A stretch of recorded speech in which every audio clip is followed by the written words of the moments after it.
What's going on, Chicago Tough Sports fans? I'm Anthony. I'm here with Paul Hitman Connor. What's going on, Hitman? What up? What's up? And we are here to do our extremely late Week 5 Bears review. I want to apologize. That's my fault. I had a really shitty work schedule this week, so I had to basically come home and jump right into bed. So, but we're on, so that's good. Yeah. Better late than never, right? Got to give the people what they want. So, but yeah, we're gonna all of our fans. Oh yeah, all our 10 million fans that we have. Yep. Yeah, unfortunately, there's no Scott, no Jimmy. They have some family stuff to do. Understandable. Family's always first. So, but we're gonna do a quick review recap of Week 5 against the Raiders, and then I want to kind of focus in on Week 6, their match coming up against Green Bay. So, cool. So going back to Week 5, what I saw was some good offensive play calling. It really shows when Matt Nagy is not calling plays for this team. Fields, he didn't do anything flashy or too fancy. They didn't do anything try to be clever. They just played good textbook fundamental offensive football. He didn't throw for a whole lot of yards. One touchdown he threw? That was pretty much the David Montgomery game, right? Montgomery? Yeah. No, Khalil Herbert and Damian Williams. Herbert and Williams, that's right. I'm thinking of the previous week. But what's really shining and what really shined in Week 5 is this defense, man. This defense is really starting to click. It's starting to come to life. And I'm going to say, in my opinion, that Roquan Smith is the best linebacker in the NFL right now. Since he stepped on that field his first game as a pro, he's led this team in tackles. I think the kid's a leader. He should be the captain on that defense. He's really good. He's everywhere, and he's always hitting someone. He's never standing around. He's always hitting someone. I know he had that hit on Derek Carr. Thankfully, Carr got up. He wasn't severely injured, but that just goes to show Roquan Smith's physical game. He's just really physical and really good at what he does. You know what's interesting about that Roquan Smith hit? It wasn't flagged, but the one in the end zone was. If you were to ask me, the one that was in the end zone was probably the one that Derek Carr was probably a little bit more vicious than the one that he gave in the end zone. Yeah. And that's the one they didn't call. Yeah. So, but I agree. I mean, it was a good win, good team win. If you get a chance to check out Matt Nagy's post-game speech to the team, it was actually pretty good. Yeah. I have to start calling him Matt Nagy again instead of the idiotic, egotistical head coach. And that's because he actually went back to being a head coach and things like that, and this team is better for it. This team is truly better for it. But just like you said, offensively they didn't do anything splashy. Their identity right now is power football. Yep. That's exactly what it is. Whether it's behind the offensive line with David Montgomery from the week before to this week, this past week with Khalil Herbert, as well as Damian Williams, they've been running the ball really well, and actually they've been running the ball really well all year long, even in the losses. Yep. They've been running the ball pretty well. Yep. What I've actually liked is the fact that they're coming up with some good play action passes off of this. I still want to see them take shots downfield, but that will come. Dude, defensively, I agree with you. They've been playing, lights out, ever since the Rams game. And what I like about it is the fact that you're finally getting a pass rush. You're not blitzing as much, but you're talking about Khalil Mack and Robert Quinn combining for 9.5 sacks within the first 5 weeks of the season. That's a beautiful thing. That's why Ryan Pace went out and signed Robert Quinn, so they can have that extra pass rusher. And then you know what? Hey, I know he's been a whipping boy on our show before, but hey, let's give Ryan Pace some credit. Yeah, he did what he needed to do. Yeah, I mean he's got Robert Quinn is playing well this year. His draft picks have played well. Khalil Herbert, Duke Shelley, Kendall Vendor, Darnell Mooney. Those guys have played well. And we already talked about Roquan Smith, but it's funny because I have a buddy, Rusty, that commented on one of our stuff. Yeah. His thing is, every time we see something, Ryan Pace can't draft. That's kind of like the running joke, because people say Ryan Pace can't draft because everyone kind of points to Trubisky. But if you look at his drafts, they're impressive. You really can't run that joke too well anymore. Huh? You really can't run that joke too well anymore, which is a good thing. No, you can't. I mean, his draft picks are playing well right now. I mean, you look at a guy like DeAndre Houston Carson. I mean, is he a star? No, but he's a solid special teams player, and he's been a good contributor on defense when Tyshawn Gibson's been out. Yep. So, I mean, I took some notes at work today during my lunch, but I forgot my notes at my desk. I read something about the defense going into week 5. Their defense was ranked, I think, 23 or 24. And then by Monday, they were ranked at like number 15. And they were saying, and it said, this was on, I think, CBS Sports, their website, their football rankings, their power rankings. They said something like, if they beat the Packers, that their power ranking is going to skyrocket. If they beat the Packers, I think they're going to beat them, man. I mean, I know we started off talking about the Raiders, but it was a good game. They got the win, but I want to focus on week 6. Okay. I mean, if you had anything else to say about week 5, please, by all means. Well, I mean, I still think Justin Fields takes too many unnecessary hits. I mean, there was one point during the game where he legit hyperextended his knee, and I was like, you know what? I probably won't be able to watch another Bears game. No. I don't know how that kid got up from that. I saw that. I want to say 95% of guys that happens to in the NFL, they're done. Yeah. They're done. I don't know how he got up. Yeah. Got up. He made some throws that were unbelievable. There was one where he threw to Mooney on I think it was a 3rd and 12, where he put it where only he can get it. And it was like low to the ground. We haven't seen a Bears quarterback make a throw like that in a while. Maybe since Cutler, with his arm strength. But he's making some plays. Like I said, still want him to not take so many hits. Yeah. Some of those might be because he's holding on the ball too long or not trusting his eyes. To, maybe he's looking for college open as opposed to NFL open.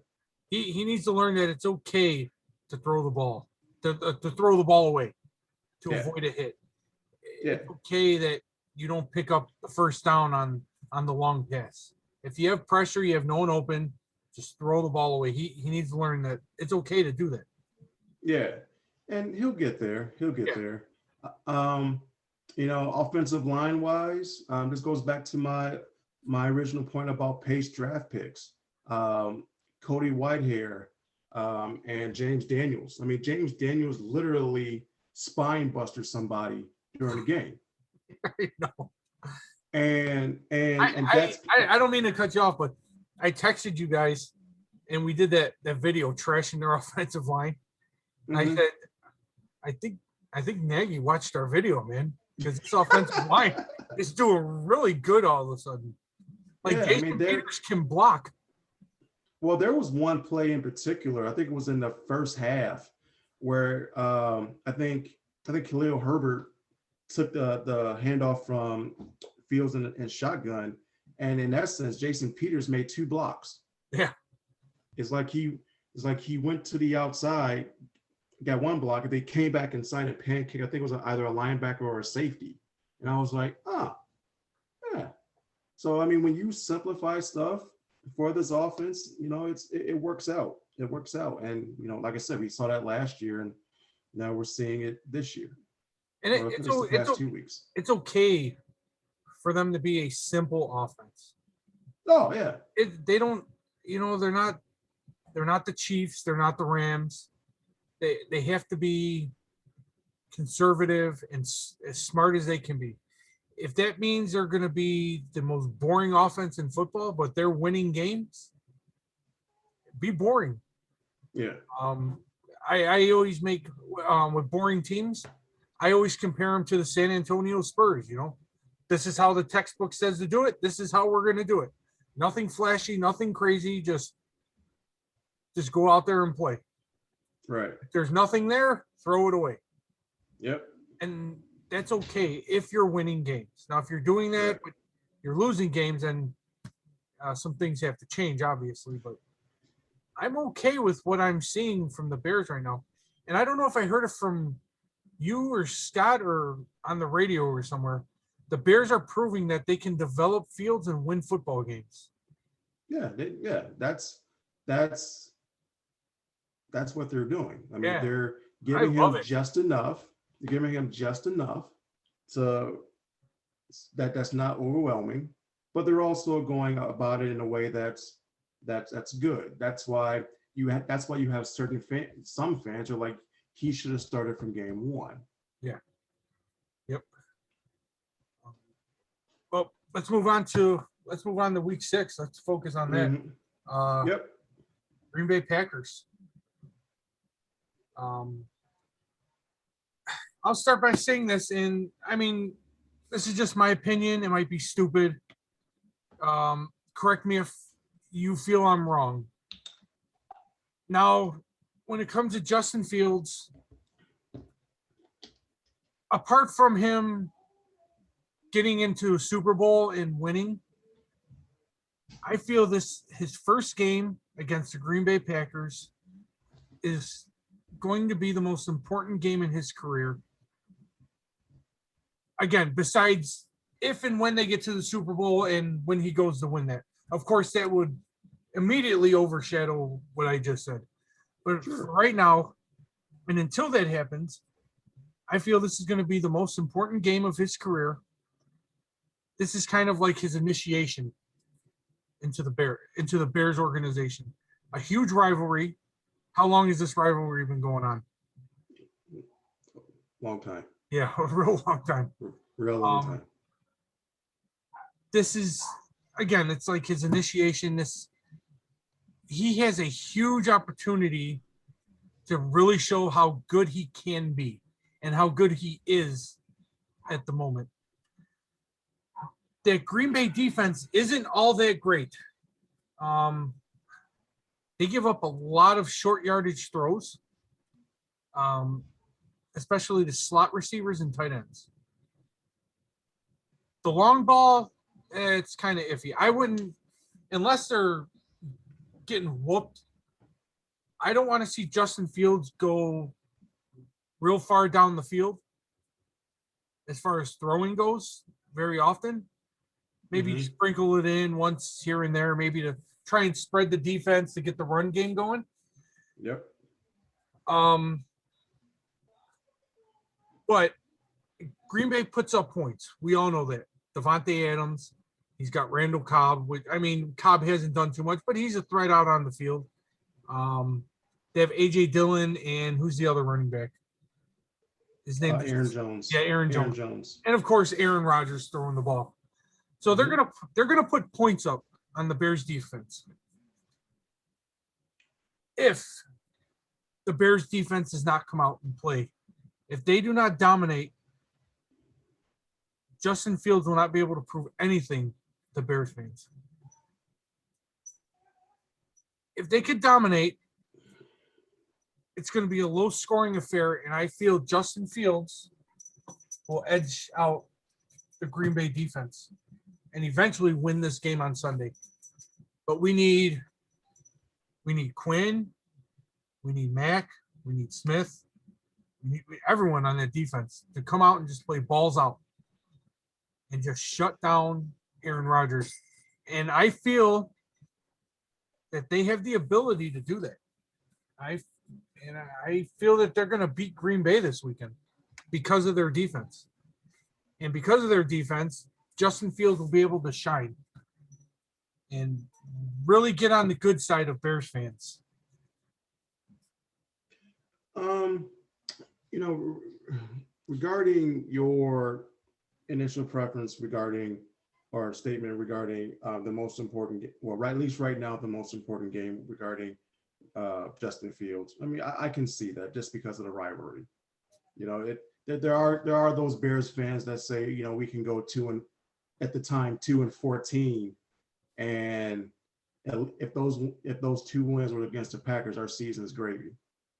Yep. So I mean, I do see your point there.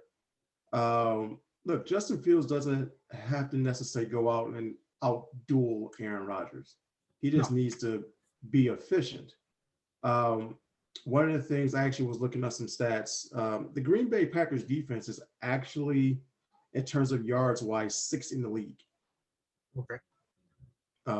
And you said their defense? Their defense is 6th in the league in total yards given up. Okay. But they're also missing, I think they're missing one of their best defensive linemen. They're also missing Jair Alexander, who is their top corner. So this defense can be had. The one of the things that I personally want to see from the Bears this week, especially on offense, is for them to continue to run the football. If you run the football, you keep Aaron Rodgers off the field. Oh yeah, definitely. And you have to play efficient offense. That's what I want to see from the Bears, at least on offense. Take your shots when you have them. You know, I think Justin Fields was like number 1 in terms of like long ball efficiency over the past 2 weeks, which is awesome. But take your shots when they're there. I want to see Damiere Byrd. I want to see Marquise Goodwin. I want to see Darren Mooney run double moves and 9 routes this week, because that Packers secondary can be had. I also want to see. There's a couple Bears injuries that kind of have me saying, "Oh shit!" Like Allen Robinson did not. This is today's. Did not practice. Well, Mooney limited practice. I went with the injury reports. I would say if they don't practice on Friday, that's usually an indicator that probably won't play on Sunday. Yeah. But typically, there's guys that that won't practice during the week just for maintenance purposes and still will go out and play. As far as right here. I'm sorry. Go on. I'm sorry. I was gonna say, as far as like the Bears defense versus the Packers offense, I think the key is right now the Bears got to get pressure on Rodgers. Yeah. The Bears, that Khalil Mack and Robert Quinn and even whoever's going to play inside this week, if Akeem Hicks can't go, is going to have to get pressure this week, because the one thing you don't want to do is, number 1, give Aaron Rodgers all day to throw. And number 2, you don't want to blitz them. No. Those are the 2 main things. And the Packers are missing Bakhtiari, their all-pro offensive lineman. And if he can't go, then the Bears should be decent enough to where they can get a sustained pressure on Rodgers to make him uncomfortable. Yeah. Another thing that the Bears have to do is that they have to try and limit the targets of Devontae Adams. Yeah, he was actually on. Let me pull it back up. He's actually on. He was limited practice And Aaron Jones was limited today too. Yeah, I mean, my guess is that both of them will play. Yeah. Jalen Johnson has, we talk about Jalen Johnson as being, a up and coming cornerback in this league. Well, this is the game that you can do that for, be a up and coming cornerback, because you have arguably one of the top wide receivers in the game in Devontae Adams. Yeah. And Jalen Johnson said he wants to cover the best. Well, here's your opportunity to do so. And this is another time for Kendall Vendor and Duke Shelley, two of Ryan Pace's draft picks, to continue to grow and get better. But what it's going to come down to is, can the Bears get consistent pressure on Rodgers to make him uncomfortable? I think they can. And if they can, and they keep it close, I think the Bears can win. But if they don't get pressure on Aaron Rodgers and he's moving the ball down the field, it's going to be a long day. It's going to be a long day. And now you're going to ask an offense that's not really that explosive yet to match with Aaron Rodgers if your defense isn't playing well. If the defense puts Fields in the position where he has to keep up with Aaron Rodgers, and forget it. He won't be able to keep up with him. Yeah, Justin Fields isn't there yet. No, he's not there yet. He needs to get a lead.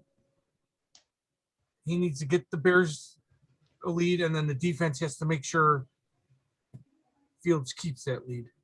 And then absolutely, Fields has to build on it. I want to say that Fields needs to have at least a 10-point lead on Rodgers. That's the minimum. The minimum I'm willing to give Fields in order to win this game. Yeah. That defense can't allow him to keep 10-point lead on the Packers, and I can't see them winning this game. Yeah, I go back to my original point. The Bears got to establish a run early. If they can get a great running game going like they've been doing over the past few weeks, then they'll keep Aaron Rodgers off the field. And then they'll tire out that defense to where they can still get those chunk plays running the ball. And guess what you could do? Now you can take the defense over the top. Yep. And that's going to be interesting kind of a deal. One of the things that I am concerned with is the fact that Damian Williams he's on the COVID list today. I was going to bring that up to you. Who's going to be Herbert's backup? Well, Ryan Nall, he's going to be called up from the practice squad. Okay. And then they're probably going to have to either sign the guy, or they're probably going to bring up Artavius Pierce from the practice squad. Okay. So they can have three running backs, on game day. I mean, this is one of those times where you actually miss having Tariq Cohen. Yeah. I was thinking, yep. Because he's not the biggest person in the world, but he at least gives you another weapon and another kind of change of pace guy. Because to be perfectly honest with you, you look at Ryan Nall and Khalil Herbert, they're not exactly burners; they're bruisers. Yeah. And you need a change of pace guy, and that's what kind of was unique with last week with Damian Williams and Khalil Herbert. Yeah. But he's another guy. This could be a big game for him. Is Khalil Herbert. Like you just said, Damian Williams, he's on the COVID IR, right? Yep. Yeah, so he's not going to be ready by Sunday. He's not going to pass two COVID tests. I mean, the only thing I can say, like, maybe the test that he had was a false positive. Yeah. And I guess if that was a false positive, and if he can pass 2 negative COVID tests before Sunday, maybe he has an opportunity to. But I mean, if it's a actual true positive test, then right now he's in quarantine. I'm excited. It sucks about Damian Williams. I don't wish anyone to get COVID. It sucks. I had it. It's really fucking bad. But I'm kind of happy that Khalil Herbert, he could possibly Well, he is. He's going to be the workhorse for them as far as running the ball. Yeah, he's going to have to be. He's And going with to have to be. the way this offensive line's been playing the last, 2 or 3 weeks, he should have a big game, right? Because the kid is good. He should. I mean, it's another one of those Ryan Pace draft picks. And shout out to Rusty, who will always say, "Oh, Ryan Pace can't draft." But that, like I said, that's the kind of the running joke because Ryan Pace can draft. That's what other people say. But there's fans even on social media right now that they're excited to see Khalil Herbert. I mean, he might get. It's funny you said that. 20 carries. It's not the usual Bears fans talking shit about Packers fans. It's like real legitimate. What's the word I'm looking for? Like they really feel that the Bears can win this game. It's like legitimate feelings for Bears fans this year with Fields and Herbert and Mooney. Robinson's playing really good. They need to figure something out with the tight end position. They need to figure out how to utilize Jimmy Graham, especially in the red zone. Well, he's the red zone tight end. Part of that is, when they're in the red zone, Justin Fields not looking that way. Yeah, because that's part of the reason why you brought him back is, there's not a DB in the league that can. Jimmy Graham is 6'7". There's not a DB in the league that can guard him one-on-one. Yeah. But that's part of Justin Fields to recognize that matchup. Yeah. I want to see Cole Kmet. I want to see, Jasper Horsted get more use. He got the tutty last week, right? Yeah, he did on a beautiful pass or like I said, it's one of those other passes that you don't normally see Bears quarterback make, but he made it, and just Fields threw a laser. Yeah, it's the only where he can catch it. That was a professional quarterback throw. Yeah, I also want to see a connection between Allen Robinson and Justin Fields. It's getting there. I think that can happen this week with Jair Alexander being out. I think that can happen this week. Yeah, I mean, there's a lot of possibilities for the Bears this week for Justin Fields, but I think it all boils down to the defense must play good. Yeah. They cannot put Justin Fields or anyone in that offense in a come from behind situation. Yeah, I don't think right now the Bears can win a shootout. No. The Bears have to play it, dare I say it, old school football where you control the clock and run the football and take your shots and basically let the defense win the game for you. Yep, just like I said, like classic textbook fundamental football. Nothing flashy, nothing great. Just pound the ball, spray a couple passes around, run the ball.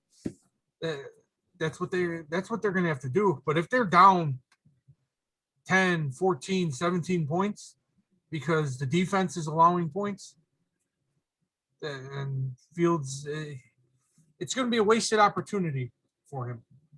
Yeah, and it goes back to your original point and mine is the fact that, the Bears need to get a pass rush. Yeah.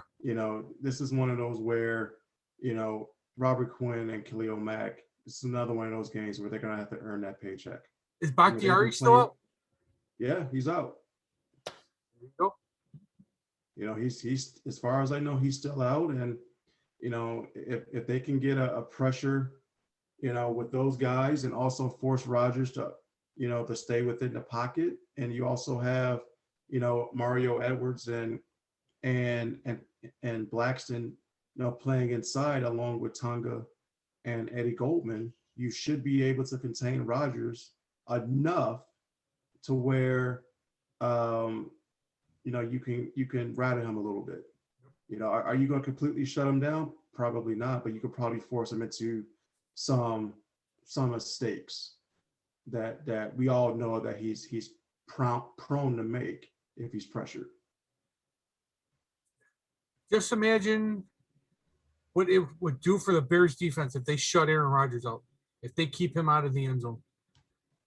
If it's just a Mason Crosby show on Sunday. And you know what's funny about that? Even that is a little iffy. Have you seen Mason Crosby over the past 2-3 weeks? Yeah. Yep. Yeah, I mean, it hasn't. I mean, I guess field goal kicking in general has been shaky. Yeah, I know. Last week there, like every game that was on TV, a field goal was missed. Yeah, spot field every goal game was missed and some extra points. Yeah, that's why I'm kind of. That's why I'm. If there's one advantage that the Bears have right now is special teams, because Cairo Santos is probably, outside of Justin Tucker, one of the better kickers in football right now. Yeah. Yep. And actually, here's some Bears defensive stats. Okay. They're eighth in yards given up, 7th in points allowed, 9th in takeaways. Here's the two key ones. They're 3rd in red zone touchdown percentage. That's huge. And they're also number 1 in sacks. And who are the quarterbacks they've played? Well, they Baker? Sam Bradford. No, I'm sorry, not Sam Bradford. Shit. Matthew Stafford. Sam Bradford. Bradford. Yeah. It's been a long day. Yeah. So Matthew Stafford. had Matthew Stafford, Baker Mayfield, Joe Burrow, Derek Carr, and Jared Goff. I was about to say Jared Leto. Oh God, go to bed. You're done. Yeah. Yeah, those 5 names. Those aren't pushover quarterbacks, man. Those are no. They're not Aaron Rodgers, but they're not shitty quarterbacks. Even Jared Goff. Jared Goff is not a shitty quarterback. He just got traded to a shitty team. Yeah. I mean, that's the thing. I mean, the Bears, honestly, if you want to be technical about it, did Baker Mayfield play great against the Bears? No. It's just the fact that the Bears offense was crappy. Yeah. Yeah. And he had a lot of opportunities, and they ran the ball effectively because the Bears defense was out on the field too long, because the Bears offense couldn't sustain a drive. Yeah. The defense just got gassed. That's all. Yeah, I mean, they were honestly gassed probably, midway. I would probably say halftime to midway through the 3rd quarter. Oh yeah. And that's when that game kind of got out of hand. Yep. So, but yeah, I think they're. Should we move on to our prediction? Yeah, that's fine. You got some more. All right, what do you got? That's fine. What do you think it's going to be the result? I mean, you want harder or being smart? Whichever. That's well, I mean, look, if I'm doing as a Bear fan, I want the Bears to win, I think it'll be a close game either way. Either Bears lose or Bears win. It'll be a close game either way. If I have to go with my heart, I would say Bears 19-14. Okay. But if I had to go with my brain, I'm gonna say Packers 24-16. Ooh. So you're going Packers over the Bears? Yeah. And it's that's okay. Not a bad thing. I mean, it's not. Right now, I mean, the Packers are a better team because right now Aaron Rodgers is the better of the two quarterbacks. Yeah. If you have the best quarterback on the field, you probably should win. Well, but if the Bears get a pass rush, then all that doesn't matter. Well, that's what I'm going to bank on. I'm going to bank on that this Bears defense is going to come out there it might take them 1 or 2 series to really get going. But I'm going to On bank offense or defense? on Bears defense. Okay. I'm banking on the Bears defense, not shutting Aaron Rodgers out, but keeping him at bay.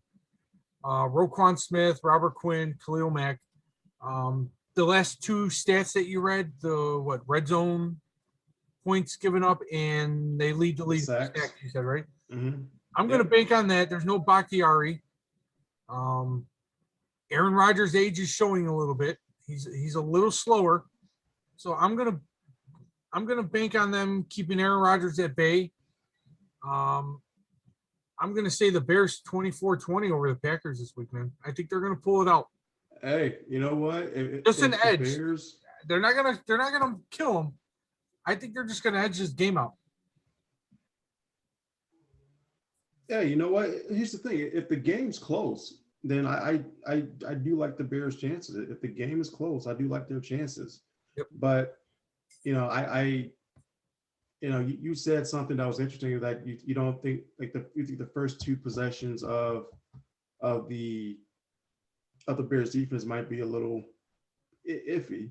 Yeah. I don't know if you can have iffy within against Rodgers. Like, you said earlier, you got to come out and go from the opening kickoff to the opening snap. If they don't have their shit together within the first 2 Packers offensive possessions, then they're not going to get it together, because Aaron Rodgers, he exposes that, and then he just snipes you. He's just him and Devontae Cobb's out there, Aaron Jones. I mean, Robert Tonyan, if he's going to play, I'm not sure if he's going to play or not. Right. I mean, let's be honest. I mean, if the Bears win Sunday, they'll be 4-2, first place in the NFC North. They'll be tied. And that schedule that we all thought was pretty difficult gets a little easier in terms of, okay, they play the Buccaneers. I mean, they're defending Super Bowl champs, but they got the 49ers and the Steelers, who both have been struggling lately after that. Yep. Hey, you know what? The Buccaneers, it's funny. You notice I keep looking off to the side. I'm watching my stupid Eagles. Richard Sherman, he signed a 1-year deal with the Bucs. He's out with a hamstring injury, so he might miss some time. Yeah, they don't have any cornerbacks. No, they don't. Another huge opportunity for Fields. Yeah. But now the defense, now you have to keep Tom Brady at bay. Right. That's a whole different, that's a different beast. That's a different conversation. That's a different video. Right. Yeah, that's next week's video. Yeah, you could get a pass rush on Tom Brady, he'll still beat the shit out of you. Yeah. He's just a freak of nature, that guy. Yeah. So, but like I said, I'm gonna take the Bears 24-20 over the Packers this week. I think that defense shows out. I think Justin Fields and Khalil Herbert, I think they both take advantage of it. Well, another thing that the Bears got going for them, the Bears are wearing their alternate uniforms. I think it's the white ones with the funky looking helmet. Oh, it's they're undefeated in those. Okay. So I mean, that could be something. I mean, that's favor as well. Yeah, that's cool. I don't buy into all that stuff, but that's cool. I mean, yeah, whatever works, right? Yeah. So, but I don't know. That's all I have. Unless you have anything else. No. I mean, that's pretty much it. I mean, it should be a good game this week. Just see, improvement with Justin Fields every single week. Like for me, win or lose, just see growth within Justin Fields, and he's getting. I don't want to see him banged up. Like I said, that knee injury, because I don't want to see Andy Dalton back on the field. Just tuck and roll and take the sack, right? Or throw the ball away. Just throw the ball away. Learn to protect yourself. I mean, there was a couple times where, when he ran and his leg got caught, I'm like, ooh. Yeah. And then he got up and walked up. I was like, yeah. And it's because I mean that's the hope right there. Yeah, man. That the whole season is about him. Yep. It always has been, but we didn't get it until week 4.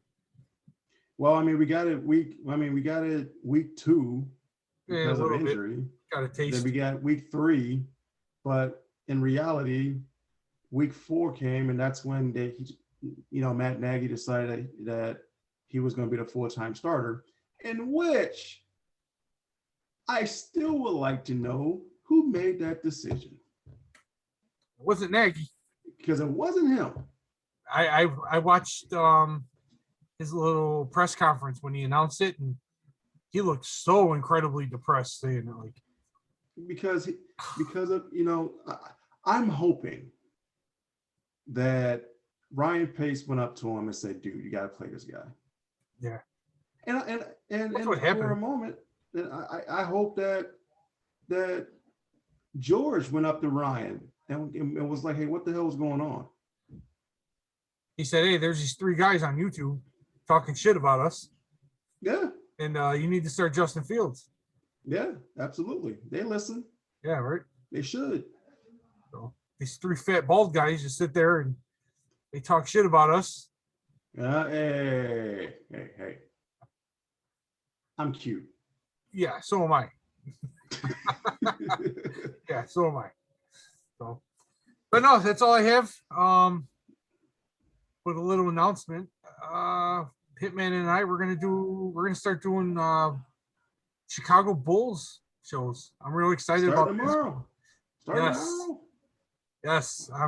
It's exciting to be a Bulls fan again. I don't want to get into it too much, but I'm really excited to do the show tomorrow. Yeah, it should be a fun show. Yes. It should be a fun show. I'm looking forward to it. I'll just say this. I'm ready to